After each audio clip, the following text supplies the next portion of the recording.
আমি কাজের মানুষ ভাই, আমার কোনো জড়ি আম্মু নাই। আম্মু আম্মু আজকে আমার সকাল 6টা বাজে ডাক দিও, আমি ওয়ার্কে যাবো।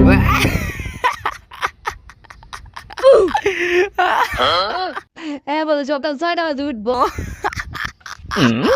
এত নাটক করে না, তোমার ডাক দিতে কইছি, তুমি ডাক দিও। আচ্ছা যা যা, ডাক দেব মনে। যত সব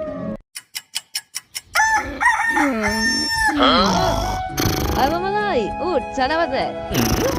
একটা ডাক দেওয়ার পরে উঠোস না। পয়সা আই, উঠোস না কে? হ্যাঁ কেমনটা লাগে? উঠ উঠ, উঠবি না তো? দাঁড়া দেখাইতেছি। উঠবি না? হ্যাঁ উঠবি না? এই দেখ, ওহনো উঠোস না? দাঁড়া, বম বলে বাচ্চা, ওহনো উঠোস না, পরে তো উঠবা না তুমি। হ্যাঁ উঠবা না, ওহনো উঠবি না?